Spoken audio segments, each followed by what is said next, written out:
মুখ্যমন্ত্ৰী ডাঙৰীয়াই অভিভাৱক মন্ত্ৰী হিচাপে পুনৰ, কাৰণ আগতে আছিলোঁ মই ইয়াতে, মোক দায়িত্ব দিছে। আজি দায়িত্বভাৰ গ্ৰহণ কৰিবলৈকে আহিলোঁ। অলপ ডিছকাশ্যনো কৰিছোঁ বিভিন্ন ডিপাৰ্টমেণ্টৰ, ডিটেইলছত আজি কৰিব নোৱাৰিলোঁ, কাৰণ আজি আকৌ কৈছোঁ দায়িত্বভাৰ ল'বলৈহে আহিছোঁ। কিন্তু আজি কেইবাটাও ডিপাৰ্টমেণ্টৰ ডিছকাশ্যন কৰিছোঁ। CM ট্ৰিপুলে পোৱা ল'ৰা ছোৱালীয়ে কাম কৰিছে নাই তাৰ ওপৰত আমি ডিছকাশ্যন কৰিলোঁ। মহিলা উদ্যমিতা পোৱা মহিলাসকলে, বাইদেউসকলে কাম কৰিছে নাই তাৰ ওপৰত আমি ডিছকাশ্যন কৰিলোঁ। কিমান কিলোমিটাৰ, প্ৰায় 280 কিলোমিটাৰ PWD ৰাস্তাৰ কাম এতিয়া অনগয়িং চলি আছে, কি ষ্টেজত আছে তাৰ ওপৰত আমি ডিছকাশ্যন কৰিলোঁ।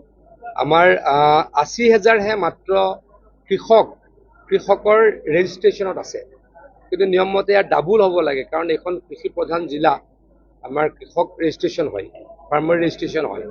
80,000 ৰেজিষ্টাৰ্ড কৃষক আছে, কিন্তু মোৰ বোধেৰে হ'ব লাগে মিনিমাম ইয়াৰ ডাবুল।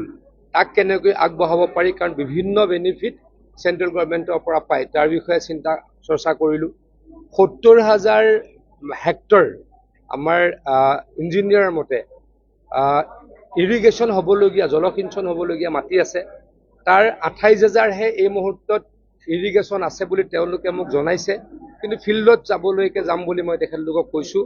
হেল্থ ডিপাৰ্টমেণ্টক অনুৰোধ জনাইছোঁ, অহা 15 দিনত যিমান হস্পিটেল আছে তাত যাতে সকলোতে চাফাই অভিযান চলোৱা হয়, এই বিষয়ে বিভিন্ন বাৰ্তালাপ কৰিছোঁ, আলোচনা কৰিছোঁ। পৰৱৰ্তী সময়তো 15 দিনত এদিন আহিবলৈ চেষ্টা কৰিম। জিলাখনক আগুৱাই লৈ যাবলৈ বিধায়কসকলক লৈ, ডিষ্ট্ৰিক্ট এডমিনিষ্ট্ৰেশ্যনক লৈ, আমি সকলোৱে, সাংসদক লৈ আমি সকলোৱে চেষ্টা কৰিম।